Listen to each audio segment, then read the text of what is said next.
JF Stretford, Paddock, this is the paper talk. You know what to do. We're in the studio. It's live. So get involved in the chat and the comments. We're going to be talking about all the latest Manchester United news and want you to get involved as well and let us know what you think about it. There's loads of stories to get through this morning. We're going to be talking about Barcelona, a Barca style of play. It looks like they could be forced to make some sales in the summer due to their transfer ban, transfer shenanigans, which I'll get into, which could pave the way for a certain diminutive Dutchman to come to Old Trafford. I'm talking, of course, about Frenkie De Jong. He's been a long-term, well, I say long-term, as long as Erik ten Hag's been United manager. Frenkie De Jong has been a Manchester United target. It looked like we were going to get him in the summer. We obviously didn't. Could we get him next summer? We'll be getting into that. We'll also be talking about Marcel Sabitzer. It looks like some clubs may be sniffing around him. And I, for one, want to see him stay at Manchester United. We'll mention a little bit about Fred as well. He's having a very, very good season. Some interesting stats when it comes to his goal scoring.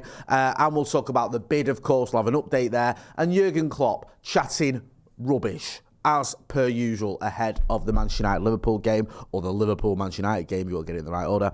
So we'll be talking about that. And I've got one of the best videos I've ever seen on the internet. We're going to be sharing a lovely slice of wholesome content.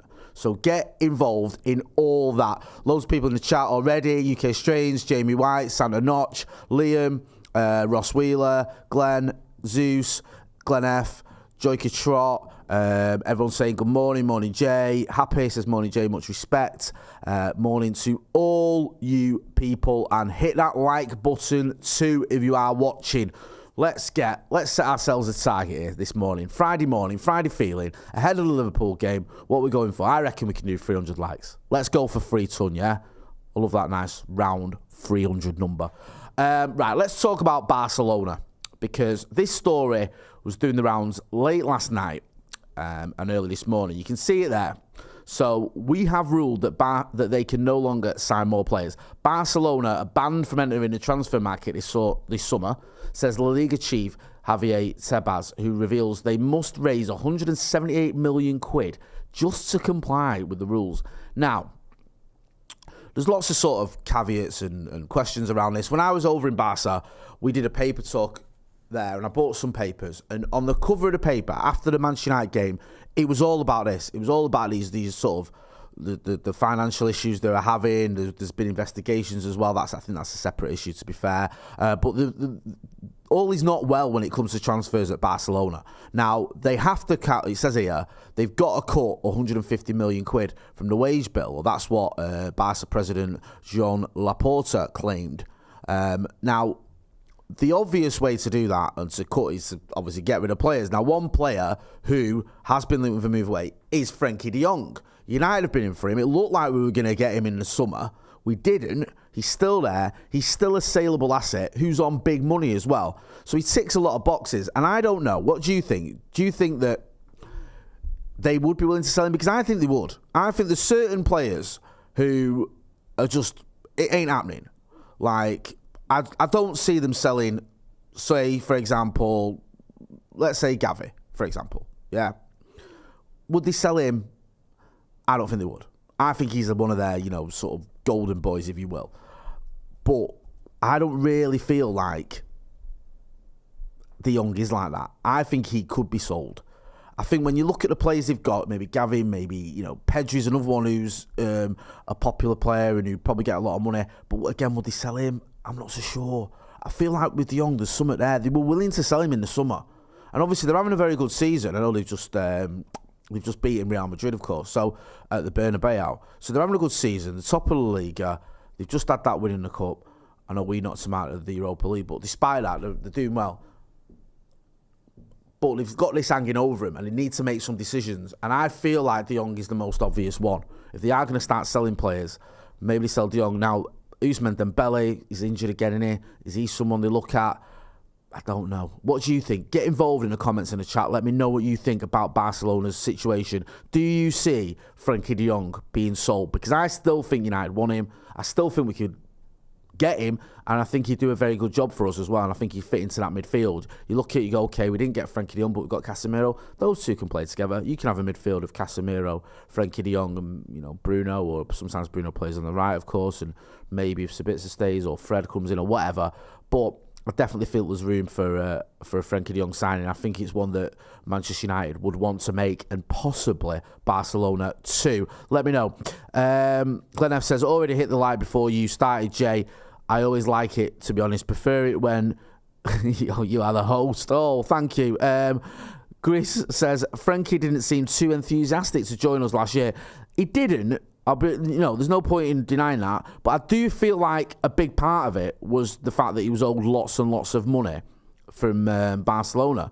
And it was like they wanted him to walk away from, was it around 70 million quid or something? And he wasn't willing to do that. And I don't blame him for that. Even though I'd like to have seen him come to Old Trafford, I don't blame any player who's owed lots of money by a club who's got lots of money, despite the problems they've got, and who was just refusing to give it him. So it kind of makes sense. Right, should we talk about Sabitzer? Because this one worries me a little bit. This is in the Evening News, and I think it's come from Calcio Mercato. It says, Juve considering Sabitzer. What's going on with Juve? And they got issues as well. They didn't have a points deduction. It's all happening, isn't it? Anyway, according to a report by Calcio Mercato, Juventus are considering, in inverted commas, so that covers a multitude of sins, a summer move for Bayern Munich midfielder Marcel Sabitzer, who is currently on loan at United. Though nothing has yet been decided on his long-term future, it's claimed that Juve are mulling over the prospect of moving for Sabitzer in the summer as a potential replacement for Adrien Rabiot, who is expected to leave the Italian Giants when his contract expires at the end of the season. I like Sabitzer. I think he's a class act. I really do. And I'd like to see him stay. I know it's only been a few games, but you can see what he's about. Erik ten Hag wanted him for a reason. I think it's a very, very good bit of business by Manchester United, getting him in. When we lost, it's almost like, I still feel like we're missing something with Eriksen not about, but it softened that blow massively, because to lose someone like Christian Eriksen hurt Manchester United, and then to get someone in of the quality of Marcel Sabitzer on basically the deadline day in January, it's almost unheard of that. And we had Florian Plettenberg on the channel, because you remember when that donut, Paul Merson, was saying, he doesn't even get in the Bayern Munich team, so he can't be any good, he must be a panic buy. And we had Florian Plettenberg, who covers Bayern Munich, and he was like, for starters, if you're not playing regularly for Bayern Munich in that midfield, doesn't mean you're not a very good footballer. Look at the midfielders they've got. Do you know what I mean? They've got, who's it? They've got Goretzka in it and Kimmich. They've got, like, quality there. Also said there's a little bit of politics going on there as to why he doesn't start every game. And he does play a lot of games for Bayern Munich. It's not like he's the forgotten man. So none of that made any sense. You've seen when he's come in, he's done a very good job. Gets about the pitch nicely. He's got a great touch, can pick a pass, can get stuck in. Love all that.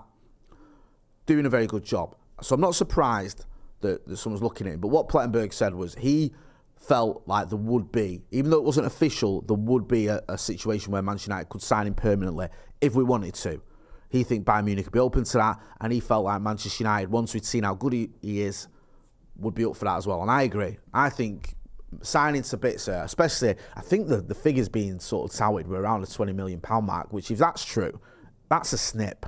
You don't get anything for 20 million quid nowadays. Even if it was 30, I think that's still a bargain.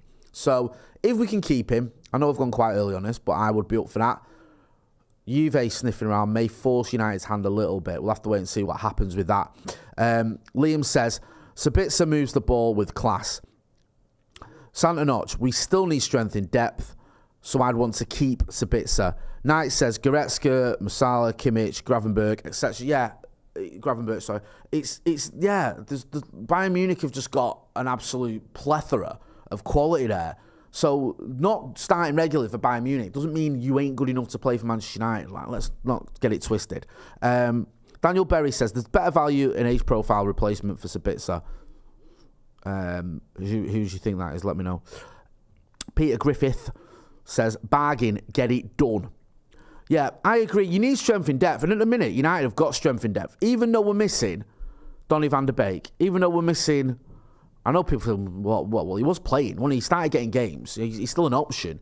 We're missing him. We're missing Christian Eriksen, and yet we've been able to survive, not just survive, thrive without, especially the Eriksen one, because Eriksen's obviously a first-team player. So, we've been able to sort of carry on winning football matches. Now, Greece here says, sell McTominay, keep Fred. So we'll talk about Fred, because Fred's having a bit of a renaissance, if you can call it that. I think he's been a little bit underappreciated by a lot of people. There's times when I've looked at Fred and gone, is he good enough?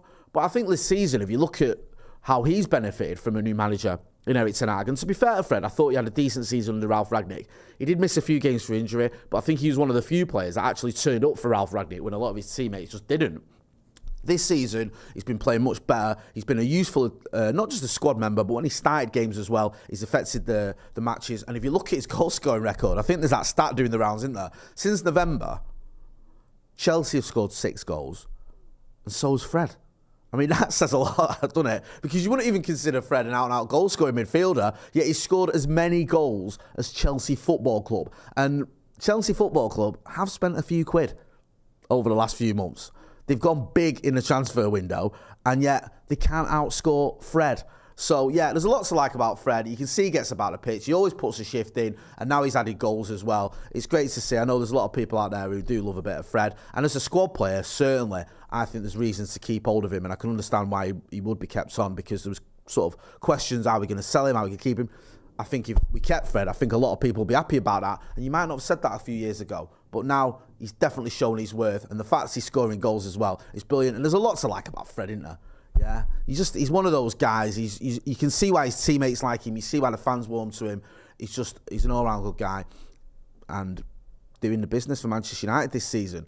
You know, he's played his part in the successes we've had. You know, he's played his part in helping us win a trophy. He's played his part in getting us challenging near the top of the table and still in 2 other cup competitions as well. And you've got to give him credit for that. Credit where it's due. Right, shall we talk about the bid? The bid update. I mean, it's kind of, there's not much of an update. There is a little bit, though. Right, so there's no response from the Glazers yet. So the Glazers are, like, digging the reels or dragging the reels, sorry. Digging the reels? Digging the reels in, dragging the reels.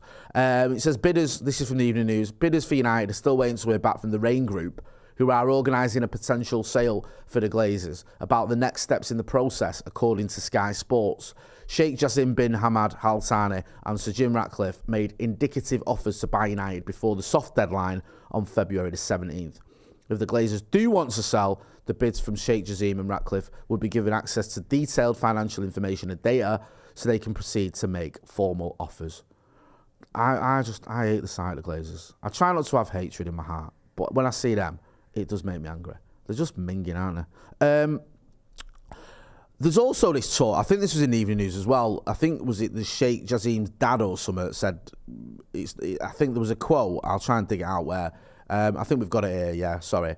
Yeah, that's the one there, thanks, producer Callum. It says there, I mean, it's a bit wishy-washy. He says, I'm not a football fan. I don't like this investment. Maybe it will work well.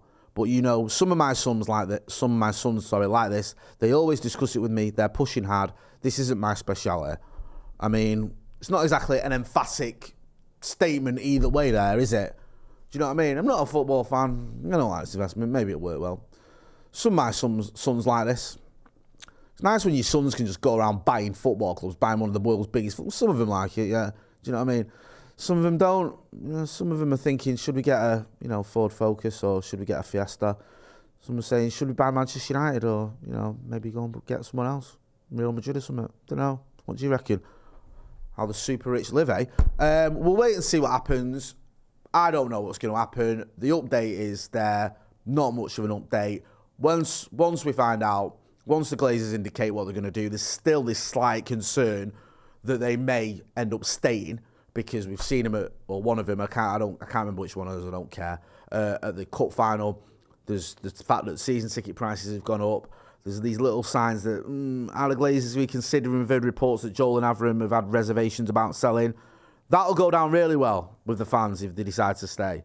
No, there won't be many protests about that. I think they'll sell. I don't know. I'm not ITK. I think that it's, all this talk of selling and everything else, it looks like this is going to happen. But we'll keep you posted. You never know with them lot.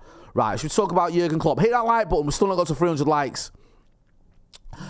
Gris says, Jay, you mean to tell me your kids don't own a club? I know. I'm right pauper, mate. It's disgusting. Not one of them owns a club. Can you believe that? Lancer Evo says, buy low, sell high. Yeah, very good philosophy. Right. Jurgen Klopp. Jurgen Klopp makes fresher claim ahead of Liverpool versus United. He loves just a load of nonsense, doesn't he, old Klopp? He says, I think Man United is the team in form at the moment, maybe together with Arsenal and City. are doing well. The teams up there are all in a pretty good moment, and I didn't see yet the lineup, but maybe they changed quite a few. Well, we did, but we still brought out the big guns. That means some of them will be a bit fresher than us, but it's a home game and it's Anfield. I thought Anfield proved a point. They beat Wolves. Again, it was super enjoyable.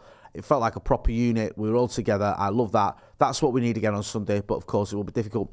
I mean, the whole fresher thing, that's just not true, is it? Because, yes, United did rest a few players, but we also ended up bringing them on. Marcus came on, Casemiro came on, Martinez came on. There's the fixtures. I think you can see the fixtures there.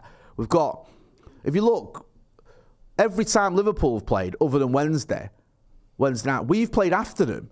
So they played Palace on Saturday. We played on the Sunday. They played Real Madrid on the Tuesday. We played Barcelona 2 days later. So we've had more games more recently. So this idea that we're all going to be fresher because you rested a few for the FA Cup, it's just not true. I think there's a little bit of, kidology, excuse making, however you want to look at it from Jurgen Klopp there. It's like, oh, they'll be a bit fresher. And United, yes, we rested a few, but they ended up coming on and we still played a few of the first team as well. And the games have been relentless for Manchester United. We've had non-stop games constantly. And a lot of our games, like I said there, we've had the games on the Thursday. If you look there, it's been Sunday, Thursday, Sunday, Wednesday. So they're coming thick and fast. Recently, we've played more games. The idea that we'll be fresher, I think it's just not true, to be honest with you. I think, if anything, it's either pretty evenly matched, or Liverpool have usually had that, that little bit more of a gap. So, yeah, I think it's just a bit of kidology here. Let us know what you think. Do you feel like United will be fresher, or do you think it's just Jurgen Klopp just talking nonsense and maybe getting his excuses in early for when we get that big win at Anfield? Hit the like button. We're on to 230 likes almost. We need to get to 300. Liam says, vote. We'll show him how it's done. Vote is a serial winner, unlike Kane. M says, Klopp and Pep rattled United scaring teams like before. Seth Sargent says, getting his excuses in before Wout obliterates them. I love all the Vote Veghurst love. Everyone's buzzing off him, aren't they? Hit the like button. Come on. Hit this like button. Want to get to 300 likes, right? We're on 228 likes. If you're watching, hit the like button. Let's get to 300. Tell you what, do your deal, right? I'm going to play your video now. Watch this video. And if you like it, if you like the video I'm about to play, hit the like button. This is Casemiro after the Europa League. Watch how he leads by example here. Watch how he reacts to this fan, and watch how everyone copies him. This is just wholesome. Do you know what? It's Casemiro's world, and we're just living in it. So this fan there, he's celebrating with the players there. He's getting an acknowledgement off the players. Casemiro. Look at this. And then look, Bruno. McTominay and everyone. Look at my boy there, Diogo. Look at that. Just lovely, wholesome content. That's like Langeran. Hey. Look at Anthony. Yes. Man like Marcus as well, obviously. Yay. Just lovely to see, innit? Do you know what I mean? Casemiro there. He is amazing, isn't he? Let's have it right. The guy is amazing on and off the pitch. Yeah. I don't even want, right? I'm not entertaining any debates. I'm not discussing it. I'm not, is his party better, or is Rodri better, or no, he's the best midfielder on the planet. Yeah?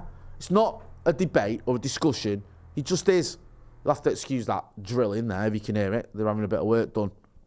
Santa Not says, love that from Ilanga. I did. Ilanga looked proper buzzing, didn't he? Fergal McLennan says, just to sum up the job Ten Hag's done, you just have to compare the build-up to this Liverpool game and the last one and the feelings fans had going into both. Exactly. We're going into this game thinking, if we win this, title challenge could be on. Liverpool, we need to win this to stay in the top four. How the tables have turned. And it's not like one manager has been there for years. Another one only came in the summer. Anyway, I'm going to wrap it up there. Thanks to everyone who got involved. We made a target, 300 likes. We had to once I played that video, didn't you? You have to be heartless not to like that bad boy. We're going to be back later on with the Brew, myself, Stephen Howson, and a special guest. I think we've got Jim from the Slow Readers Club coming in. Always love chatting to him. Make sure as well you're checking out the preview for the Liverpool game. We'll be here on Sunday as well for the watch long. I've been Jay Motti. Oh, one sec before we go. Andrew Naked says, we'd have beaten Arsenal if Casemiro played. Easy, I agree. I've been Jay. This has been the Paper Talk. Thanks for watching.